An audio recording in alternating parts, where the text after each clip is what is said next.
प्राप्तीशी उपाय धरावे संतांचे. त्याने काय होतं तर आपली वासना जळते. वासना जळते. वासना जळायला असं काही जास्त कष्ट लागत नाही. पण उगाने का भाऊ केलाय, नुसता काय केलाय, भाऊ केलाय. तुम्हाला सांग का, जन्म जर आपल्याला आहे वासनेमुळं आणि त्या वासना जाळायची तर संताकडे गेल्यावर ते होते. मग तेने साधती साधने आणि तुटती भवाची बंधने. मग तांदूळ पेरल्या उगवते का साळ पेरल्या उगवती? साळ पेरल्या. मग साळ पेरल्या उगवती आणि तांदूळ उगवत. मग आता तांदूळ करण्यासाठी साळीला काय करावं लागेल? एका फुगीचं काम आहे. आणि तो तांदूळ जर झाला तर पुन्हा उगवत नाही. शेंगदाणं आपल्याला त्याची वासना जाळायची. शेंगदाणं उगवते का नाही उगवत? उगवते. मग जिवंत आहेत का तुमच्या डब्यातले शेंगदाणे? उगवतेच म्हणलं जिवंत आहेत आहे का? आणि त्यांना त्यांची वासना जाळायची. म्हणजे फक्त वरचं ते टरफल आहे का तेवढं टरफल काढ. मग ते टरफल तव्यावर जर शेंगदाणे टाकलं आणि भाजून असं केलं की मग उगवून का तू शेंगदाणा? तसं आपल्याला ज्ञान अग्नी जर भेटली, ज्ञान साधन भेटलं, संत जर भेटलं तर सहज आपलं ते जीव ब्रह्म ऐक्याचं ज्ञान भेटलं तर त्याच्या ठिकाणी विवेक निर्माण होतो. बीज बाजूनी केली लाई आणि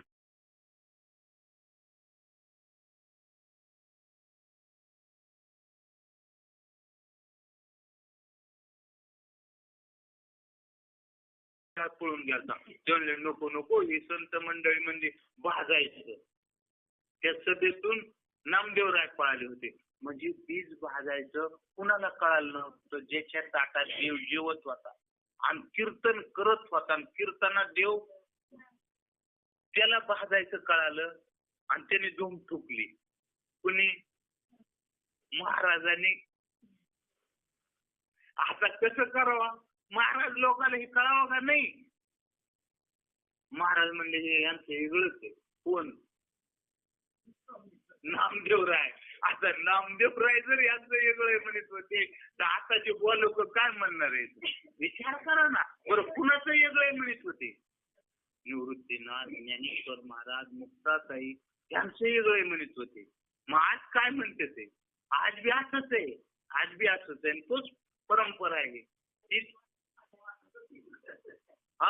बाबाचं म्हणायचे तुम्हाला सांगतो मी. हे सांगतो फक्त आता त्या साळीवरच टरफल काढायचं शिकवलं, तांदूळ केल्यावर ते उगवते का? किती सोपं आहे. तर ते म्हणले ते गुटीचा बॉय येतो आणि देव दाखवतो म्हणून. सांगा बरं. आता तसे समजून घ्यायचंय आपणच देव यायचं, पण फक्त टरफल काढायचे. आपलं टरफल जे आलंय ना, मी देह आहे, ते टरफल काढायचं. आणि ते टरफल ज्ञानाशिवाय जात नाही. आणि ते ज्ञान भेटल्यावर आपल्या ठिकाणी विवेक निर्माण होतो. आणि विवेक काय करतो? त्या विवेकाला सार आणि आसार कळत. आत्मा आणि अनात्मा ही वस्तू कळते. जड चैतन्याचा निवाडा होतो. त्याचं नाव काय आहे? विवेक. आणि विवेक आणि आत्मा अनात्मा सार आसार गोष्टी आपल्याला म्हणजे कामाच्या ज्या वस्तू त्या घरात ठेवायच्या आणि बिना कामाच्या उकंड्यात टाकून द्यायच्या. असं कुणाला कळतं? जी सुगरणबाई तिला आणि जी अडाणी बाई ती कचरा बी घरात ठेवती. असं असन का? मग कचरा घरात ठेवणारी सुगरण म्हणावा का?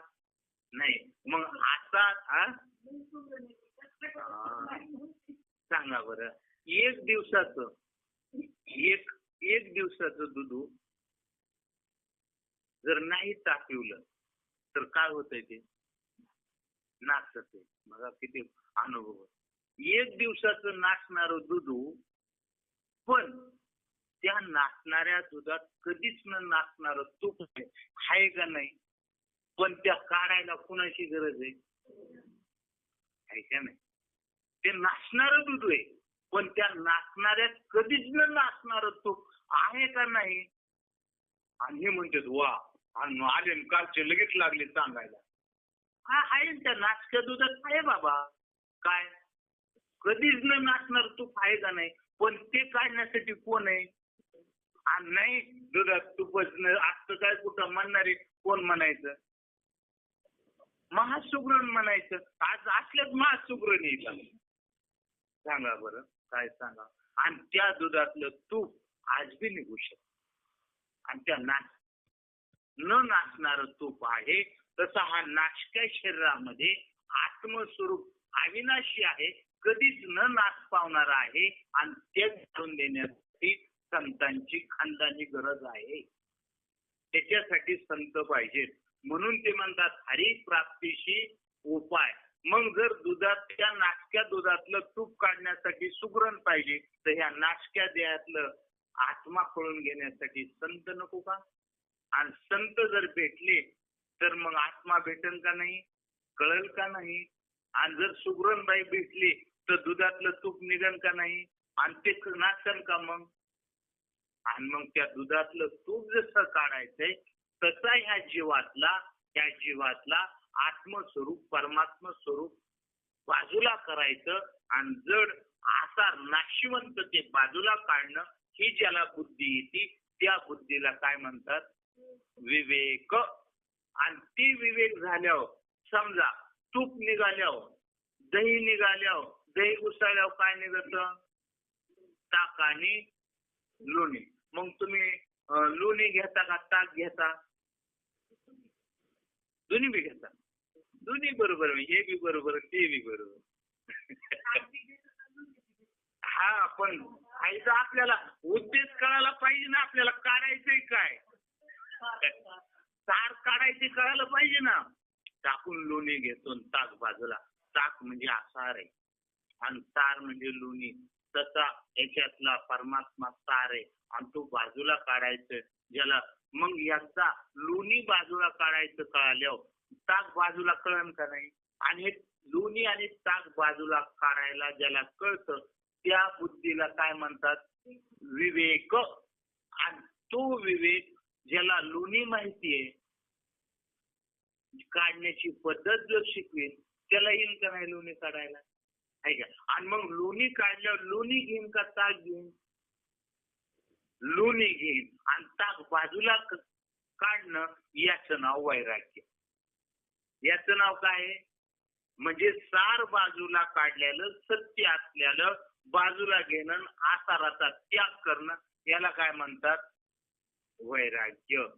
आणि शम म्हणजे काय? त्याच्याबद्दल आपल्याला वाटतं असं नका येईन कामाला, मग ठेवा घरात, त्याचा निश्चय नाही होत. म्हणून शम आणि दम. शम म्हणजे काय? मनोनिग्रह. आणि दम म्हणजे काय? इंद्रिय निग्रह.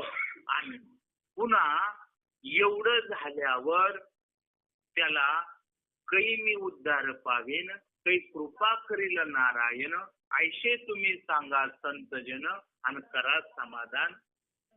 असं ज्याला वाटते मला देव भेटावा, माझं जन्म मरण टळावा, मी देव स्वरूप व्हावा, आता नको जन्म मरण, आता हे नको दुःख देवा.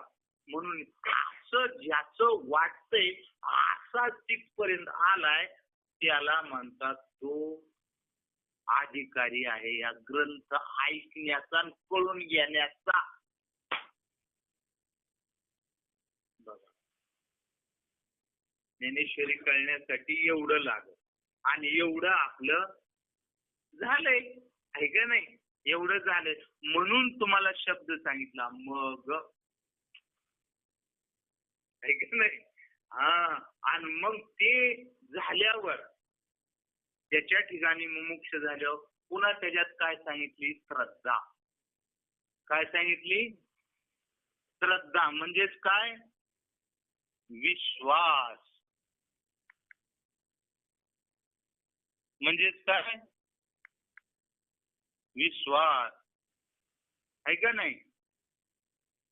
आणि विश्वास श्रद्धा असल्यावर त्याचा काय होतो? उपरम होतो. आणि उपरम म्हणजे काय? काय माहिती बाबा, चाललंय. काय होतं उपरम म्हणजे? नाही लक्षात. आता तुझ्याच नाही लक्षात म्हणजे ह्यांना तर सांगितलं नाही, त्यांना तर काहीच बोलू शकत. ब्रह्म ऐक्य ज्ञानाने अलौकिक किंवा वैदिक साधनांचा विधीपूर्वक त्याग करणे. विधीपूर्वक त्याग करणे म्हणजे त्याचा काय? उपरम होणे. उपरम म्हणजे काय? बंद, शांती, विश्रांती. आता तिथून पुढे काही करणे त्याला काय म्हणतात? उपरम. म्हणजे आता तो असत्य म्हणजे त्या आता जेवणार, आपण जेवायला बसलो, जेवणार किती कुठपर्यंत? भूक संपेपर्यंत, पोट भरेपर्यंत. आणि पोट भरल्यावर जेवणार का? अंडे कर दिले आता बाच म्हणजे उपरम.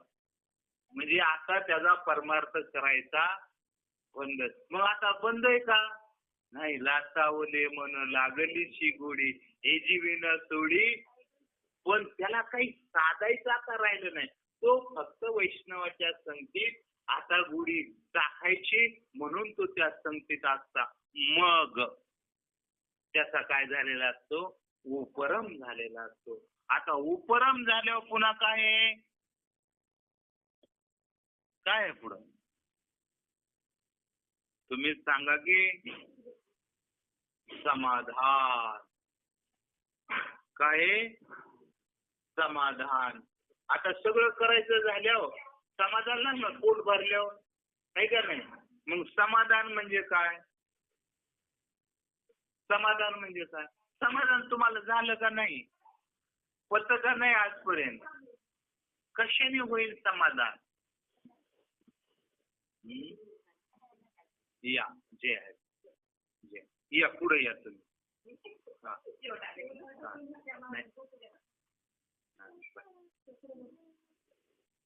बस हातून नाव येत आहे नाही तर जमतंय ना? समाधान. समाधान कशाला म्हणतो? म्हणून आमच्या मुलाचंच नाव आहे समाधान. कशाला म्हणते? समाधानासाठी चाललंय ना आपलं. मग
हेच प्रमाण.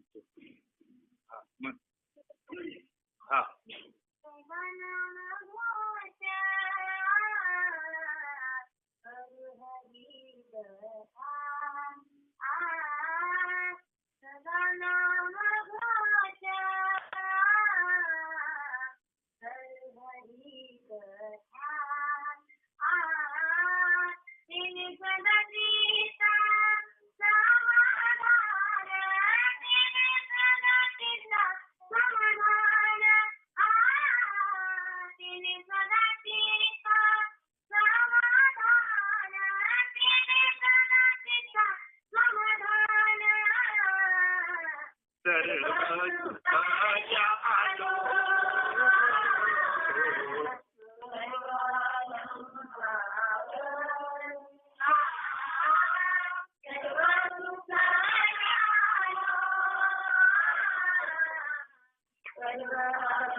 आता अमृत आहे आपल्यापाशी, तरी मग असं वाट बघत येते. तुम्ही प्रमाण दिलं पाहिजे ना. तुमची तर गरज आहे ह्यांना. सांगा बरं, सांगा बरं. मावशीने काढलं की ते धरायचं. मावशी काढून देणार. हा, आता समाधान जर पाहिजे तर काय करायचंय आपल्याला? मग मग काय करायचंय? सदा नाम करायचंय. मग मग तुम्हाला समाधान होईल. आणि मग सदा नामघोष करतोय बाबा आम्ही, पण समाधान होत नाही. सदा नामघोष करताय पण कसा करताय? तुम्ही डोळे झाकून बसताय, पण ते उघड्या डोळ्याने जेवढं लक्षात येत नाही तेवढं डोळे झाकल्यावर सगळं येते. काय कसं होईल, कसं होईल, कुणाचं कसं होईल, कुणाचं कसं होईल, मुठीला पाणी येते का नाही, हे सगळं येते त्याच्यात. कधी कधी येतंय ते, आणि उघड्याने उलट कमी येतंय. मग सदा नामघोष कसा होतंय? सदा नामघोष म्हणजे एका तासामागे कोटी वेळा सृष्टी होत जात, तो सौभाग्य देखो. तो एका तासात किती वेळा सृष्टी होती आणि जाती? 1 कोटी वेळा. म्हणजे एका तासामध्ये आपले विचार 1 कोटी वेळा येतात जातात. किती म्हणलं ना आम्ही तसं नाही तरी नाथ महाराजांनी आपलं कॅल्क्युलेशन काढून ठेवलंय. तुम्ही विचार किती करता एका तासात? किती करता? 1 कोटी विचार करता. ते नाही येत. नाही, त्या एका तासात 1 कोटी विचार येतात. एका तासात किती विचार उठतात? 1 कोटी. आणि मग ते विचार बंद करण्यासाठी नाम. आपलं नाम चिंतन करायचं तरी कशासाठी? तर ते विचार बंद होण्यासाठी. आणि ते चित्त एकाग्र अवस्थेत गेलं त्या नामाने, ते स्थिर झालं, तेव्हा आपल्याला समाधान होते. आणि मग सर्व सुख ल्यालो आणि सर्व आलं. ते चित्त स्थिर होण्यासाठी, ते विचार बंद होण्यासाठी आपलं नामस्मरण आहे. मग विचार बंद होतात का नामस्मरण करताना? आपलं आपण शोधायचं. मग आता विचार बंद होत नाहीत तर मग आपण विचार करतो का नाम घेतो? लगेच उत्तर देतच आहे. आपण नाम सोडून काय करतोय? विचारच करतोय. आणि विचार न करता म्हणजे काँग्रेसचं तण न पेरताही बी उगवत आहे का नाही? काँग्रेसचं तण न पेरता बी उगवतंय, पण पेरलेलं जपण्यासाठी खुरपावं लागतंय. ते जसं खुरपावं लागतंय तसं हे विचार बंद करण्यासाठी नामचिंतन. त्याच्यासाठी दिवसातून 1 तास सद्गुरूंनी मागितले आपल्याकडे. 1 तास तुम्ही बसा आणि बघा. मग ते शेत जर खुरपलं ना, बघा ते पीक कसं येत. आणि ते पीक मग लय भारी येते. आणि मग त्याच्यासाठी आपल्याला चिंतन करायचं. आणि चिंतन केलं तर मग समाधान. आणि मग तितिक्षा. समाधान. आता तितिक्षा म्हणजे काय? आमच्या पोरीचं नाव आहे मला वर्गातल्या, नाही ना. तितिक्षा हे कमन सांगतोय आज दादा ऐकायला. आणि हा सगळा विचार आहे ना, हा विचार सागर मधला आहे. ठीक आहे ना, विचाराचा सागर आहे. आणि त्याच्यामध्ये तितिक्षा हे सांगितले. तितिक्षा म्हणजे आपल्या प्रारब्ध वशात जे अध्यात्म आपल्याला किती ताप येतं? त्रिविध तापाची झाली देखील या चरण. 3 ताप आहेत आपल्या मागे. कोणचे? आध्यात्मिक, आदिदैविक आणि आदिभौतिक. हे त्या 3 तापाची बोलवण होती. ते 3 ताप जरी आपल्यावर प्रारब्ध वशात कोणतंही संकट येऊ द्या, कोणताही रोग येऊ द्या, कुणाचं काही होऊ द्या, पण आपल्याला ते सहज सहन करता आलं पाहिजे. त्याचं नाव काय आहे? तितिक्षा. कष्ट विरहित, चिंता विलेप रहित आपल्याला ते सहन करता आलं पाहिजे. त्याचं नाव तितिक्षा आहे. निकन माळ घालायची, ओलसर काही झालं की रडत बसायचं, याच्यासाठी नाही परमार्थ. आपल्या प्रारब्ध वशात. कारण आपलं जे प्रारब्ध आहे ते भोगल्याशिवाय जमणार आहे का? आणि नाही भोगलं तर पुन्हा उद्या मग मी गाडीहून पुढे चाललो, बरं झालं देवा आता पडलो, म्हणजे आता बरं झालं, लवकर चांगला होईन आणि पुन्हा अजून तुझ्या कामाला लागत. म्हणजे आपल्या वाट्याला जे जे येईल ते प्रारब्ध हातच भोगायचं, कारण त्याला कुणी टाळू शकत नाही. आणि मग आपण ते टाळण्यासाठी चिंता करीत बसलो तर कसला परमार्थ, काय शिकवलंय, काय कळालंय? तर तितिक्षा त्याला म्हणतात. आपल्या प्रारब्ध वशात किती वाईट येऊ द्या, दिवसाने दिवस म्हणला आज लाखो माणसं झोपतात, किती उग काकड्यावाली उठतात 2-4, आणि लाखो माणसं झोपतात म्हणून मी आज उगवणारच नाही, असं कोण म्हणला? सूर्य काय म्हणला? लाखो माणसं झोपतात आणि उग 4-5 काकडा करणारीच उठतात, मग मी आज उगवणार. असं कधी झाले का तुमच्या कळण्यात? दिवस उगवलाच नाही असं झालं. म्हणून कुणी झोपू कुणी उठू, पण आपलं चिंतन आपण करीत राहायचं, आपलं कर्म आपण करीत राहायचं, आपलं कर्तव्य आपण करत राहायचं. आणि त्या प्रारब्धवशात जे काही चांगलं वाईट येईल ते कुणाचं नाही, आपण केल्या जन्मी केलेलं आपल्याला फेडायला हा जन्म भेटलाय. आणि तिथं मात्र जे काही प्रारब्धात येईल ते हसत मुखाने नाम घेत आणि नाम घेतल्यावर सर्व सुख सर्व अलंकार, तिथं समाधान आहे. मग सतत नामस्मरण केलं तर मात्र मग आपल्याला काय होतं, तिथं मात्र दुःख वाटत नाही. आपण ते भोगत असताना आपल्याला कष्ट होत नाही, चिंता वाटत नाही, चिंतेचा विलास ज्याला कळालंय ना ते काय नाही, आपला निकाह भोगत.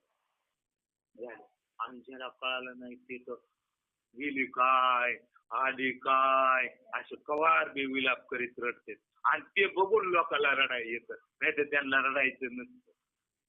हा, ते का? अज्ञानच ते कळत नाही. इतक्या दिवस त्यातला होता तो कळून नाही घेतला, आणि मग ते आपल्या प्रारब्ध भोगत असताना तर याचं नाव तितिक्षा आहे. आणि असं जे झाला मग त्याला हे ग्रंथ कळतो. आणि मग राहिले 5 झालं. मग सांगा, मग क्षीर सागरातून बाहेर निघून आपल्या किरणाच्या समुदायाने अलंकृत असा पूर्ण चंद्र क्षीरसागरापासून स्वरूपाने वेगळा न होता जसा आकाशात निराळा झालेला दिसतो. तो क्षीर समुद्रात पडलेला चंद्र आपल्याला वाटलं डुबला, पण क्षीर समुद्राचा वर बघितल्यावर मग मात्र तो आपण मध्ये तो वेगळा झालेला असतो, या सुख दुःखापासून वेगळा झालेला.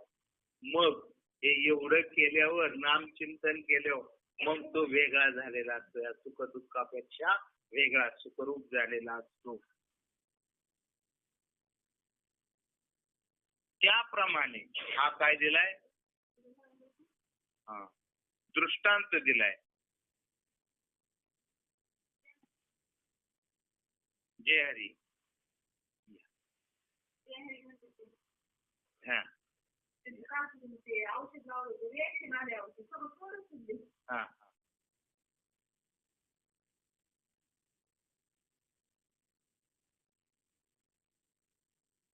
त्याप्रमाणे प्रथम त्याप्रमाणे मग आता त्याप्रमाणे आता साधन चतुष्ट झालं, उपरम झालं, श्रद्धा झाली, विश्वास झाला, उपरम झालं, तितिक्षा झाली, मुमुक्ष झालं, तवत्व अधिकारी. आता त्या चंद्रासारखा बाजूला झाला, तो झाला पाहिजे बर का. मग त्याप्रमाणे प्रथम मी ब्रह्म आहे अशा समजुतीवर असतो. मग तो कोणत्या समजुतीवर असतो? मी ब्रह्म आहे. आणि असं आपल्याला डायरेक्ट तिथे मिळेल. ते बाकीचं आपलं सहज लोटांगळ्या खाता आपल्या माग आले, आणि आपल्याला डायरेक्ट बाबांनी काय केले? मी ब्रह्म आहे या बोध आपल्याला बरं काय आपण भान द्यायचं सांगा ना. हे अभ्यास करता करता आयुष्य गेले शिकता शिकता माणसात आणि मी ब्रह्म आहे याच्यावर आपल्याला डायरेक्ट बसल आणि आपला उलटा प्रवास आहे. ब्रह्म झाल्यावर विचार सागर शिकायला लागलो तर आहे का नाही. वा मग मी ब्रह्म आहे अशा समजुतीवर असतो त्यावेळी जगाचे भान नाहीसे होते. मी ब्रह्म आहे अशा स्थितीवर अवस्थेवर गेला मग ह्या जगाचं भान त्याला राहत. काल परवा दिवशी ही लक्ष्मी काढते लक्ष्मीचं दावत होती आणि मिस्टरांना म्हणतो ती कुठं गेली ग. ते आता मला कळालं. तुम्ही म्हणताय ते बरोबर आहे म्हणजे काय नाही तुम्ही डोक्यावर पडलात मला खरंच पडलो होतो गेलं. ती समोर दिसते आणि मी विचारतोय कुठं गेली म्हणजे ह्या समाजाचं भान माझं नाही गेलं भान म्हणलं हा मला नाही म्हणजे मी तसं होतं. लक्ष्मी ताईचे त्या दिवशी मालक आले बाबा ती कुठे कोण होत आता ती लक्ष्मी ताईला विचारलं असतं कोण बाबा तुम्हाला किती वर्षाची तयारी करतात आणि तुम्ही विचारता म्हणजे असं घडतं. एक बार आरणगावच्या त्या ताईचे मालक ऍक्सिडेंट झाला मोटरसायकलून पडले आणि माणसं तिथे जमा झाली.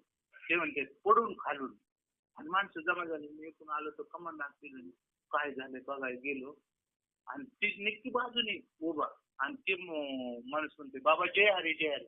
म्हणलं जय हरी पण ओळखले कुठं. मी त्या माणसाला म्हणलं पहिले ह्यांना उचला गाडीत घाला दवाखान्यात न्या आणि मग गाडी बसवलं त्यांच्या पायातला बूट त्यांच्या पायात घातला आणि मग बस मागून एक माणूस बसवला त्यांना गाडी बसवलं म्हणलं दवाखान्यात न्या आणि पुन्हा 2 तासांनी त्या आरणगावच्या ताईला म्हणतोय अहो त्या आरणगावचे म्हणजे कोणतरी बघा बरं ते त्यांना तुमच्या ओळखीचं कुणी आहे का. अहो म्हणजे आपलेच मालक होते ना. मी असं सांगितल्यावर कळन का लोकांना वाटत हा नाटक कसं पण असं घडतं. त्याचा जगाशी संपर्क राहिलेला नाही. त्याला त्या पदावर बसवलं की मग जगाचे भान नाहीशे.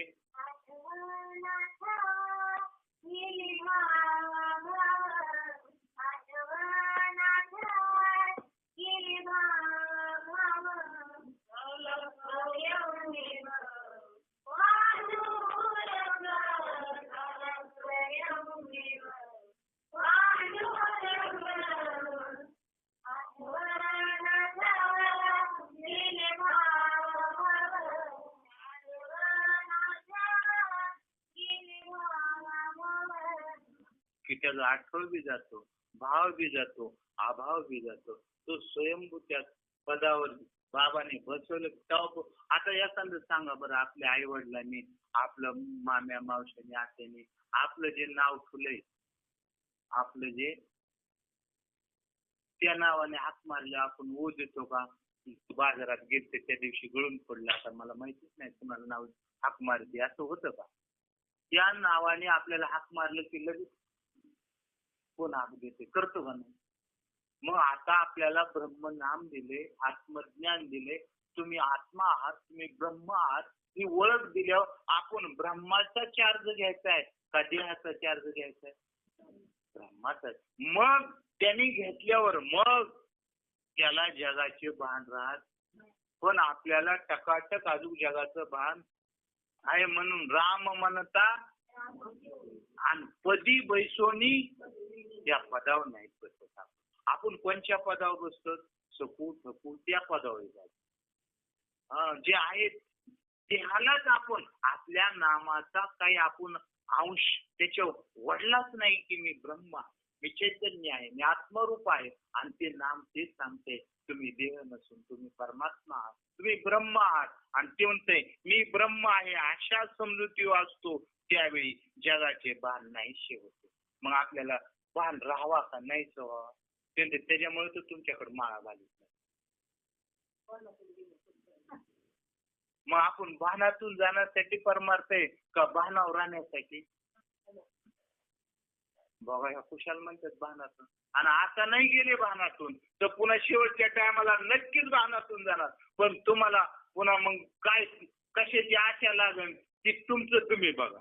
आणि आताच खरे बाणातून गेलात ना मग देव स्वरूप झाल्याशिवाय राहणार नाही. ते म्हणतात पहा मग जगाचे भान नाहीशे होते आणि त्या नामाने मग भान नाहीशे होतं म्हणजे नागडं पळतं का काय ते? नाही नाही, आपल्यासारखंच वागत आपल्यासारखंच राहतं, पण त्याला देहबुद्धी विवर्जित झालेली असते. तो देहबुद्धीकडे येत नाही काय, आणि त्याच्याकडे कानाला टच होत नाही, शिवत नाही. तो ब्रह्म व्हावा तर आरूढ असतो. मग काय, मग जगत ब्रह्मत्वाने भरून गेलेले आहे.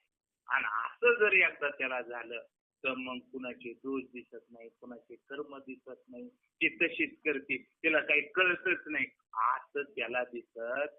मग जगत त्याला ब्रह्म दिसत.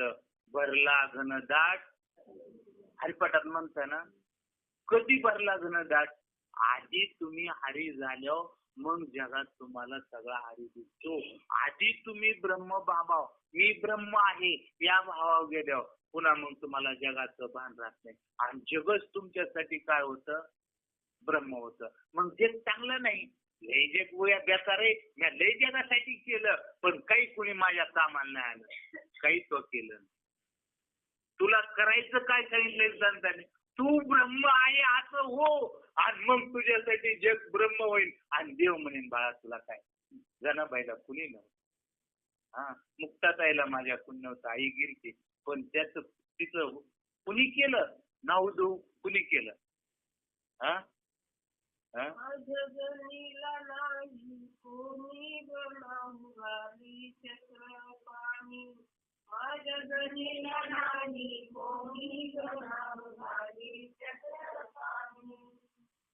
हा, जेव्हा जनेला कुणी शिल्लक राहत नाही तेव्हा नाव घालतो कोण?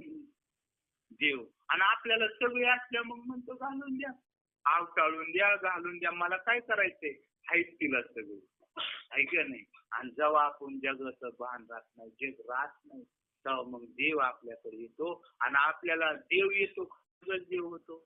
मग जग देव कधी होईल?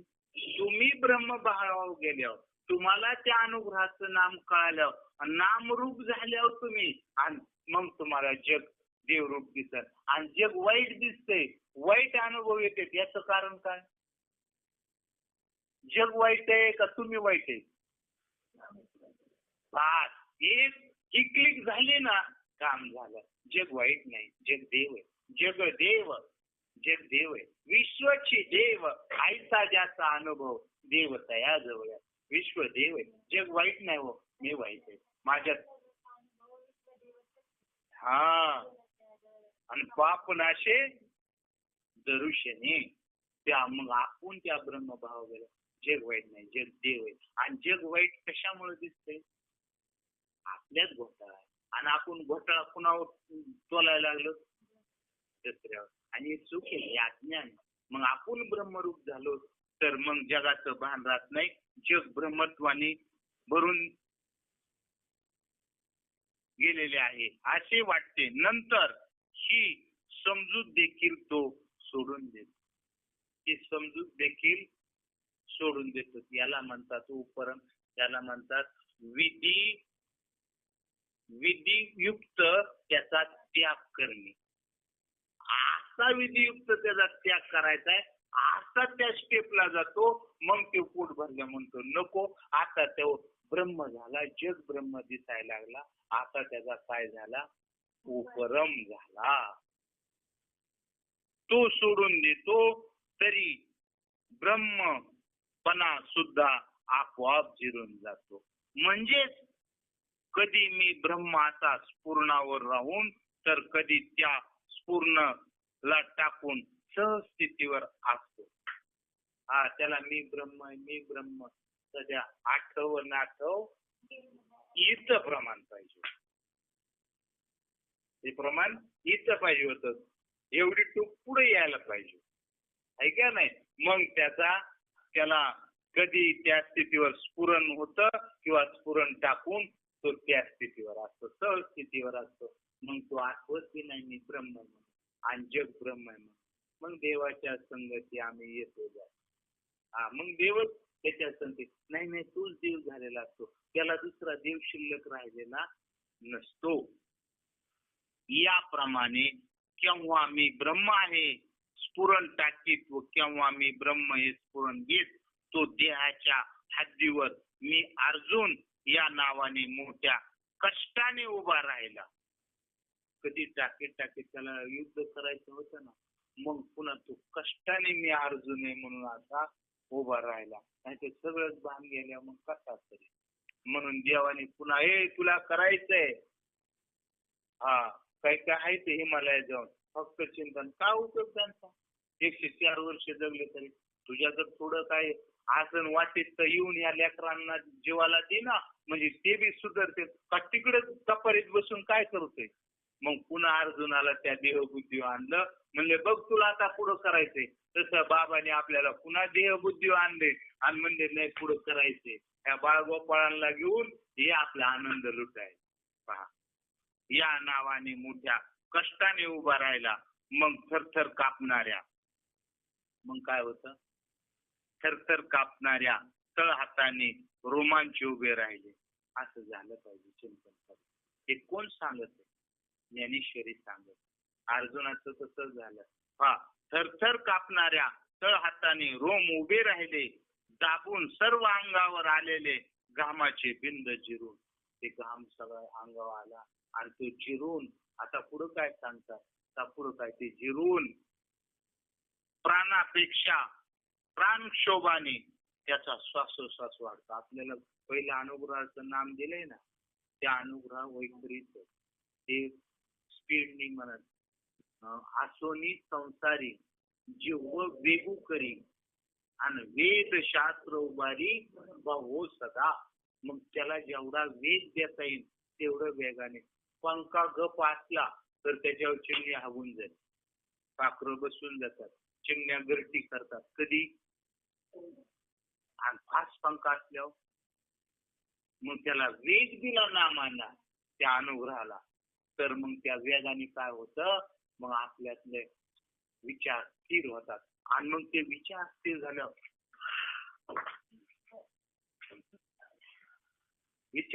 झाल्यावर मग तो स्वसाव येतो. तो कशावर येतो? स्वसाव येतो साधक. आणि तो स्वसाव आला प्राणशोभाने श्वासोश्वास अविस्थित होत होत त्याचा श्वास वाढतो, श्वासोश्वास वाढतो. असं होतं. आता ह्याला काय लोक म्हणते काय झालं त्या स्थितीला जाऊन बघा काय होतंय ते, काय आनंद आहे ते. आणि ज्ञानेश्वरीचं वर्णन चालल्यावर असं घडतं. लोक म्हणते त्याच्यामुळं तर तिकडं त्यांच्या अंगात येते. अंगात ये नाही का? अंगात येणं लिंबूदी, बकरदी, कोंबडी त्याला म्हणते अंगात येणं. कापूरदी असलं नाही इथं. इथं फक्त आपल्या स्थितीमध्ये तो विलीन गेला की देहावरचे लक्षण तिथं जे सांगितले ते होते. मग तो साफसाव येतो. होतात. आणि डोलणाऱ्या अंगाला अंगाचाच आधार देऊन, तो डोलणाऱ्या अंगाला अंगाचाच आधार देऊन पुन्हा ते वाक्य ऐकायला पुन्हा जागा स्थिर होतो. त्याला काही कुणाची गरज नाही. याची स्थिती प्रत्यक्ष आहे ना. सांगा ना काय? ही देवाची कृपा आहे. आणि असं झालं पाहिजे. तर आतून ते श्रवण चाललंय, आज चाललंय ती सगळं. ते काय चाललंय ना तिथेही तो साधक तो त्या ठिकाणी आहे. पहा, आधार देऊन आपणच आपल्या ठिकाणी जरा तकवा धरून, म्हणजे हालचालीला विसरून स्तब्ध राहिला. तो तेवढ्याच त्याने झाला आणि तो आपल्याच अंगाला आधरून तो आपल्या तिथं स्तब्ध झाला. कुणाचं वर्णन चाललंय? साधकाचं, त्या ब्रह्माचं वर्णन चाललंय. आणि तो ब्रह्म त्या स्थितीला जातो कधी? मग अनुग्रह घेतल्यावर, संत भेटल्यावर, सत्संगात असल्यावर मग अशी स्थिती त्याची होती. आणि व्हायला पाहिजे का नाही? मग व्हायला पाहिजे. मग तो स्तब्ध राहिला. दोन्ही डोळ्याच्या कडातून आनंद अश्रू अमृताचे लोट वाहू होतात. मग त्या दोन्ही डोळ्यातून त्याचे आनंदाचे अश्रू धारा लागतात. त्याला वाटते त्यांना आवरून नाना प्रकारच्या उत्कंठा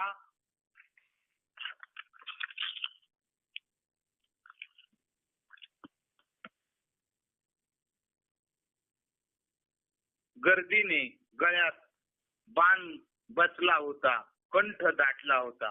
त्याला काय प्रमाण आहे का?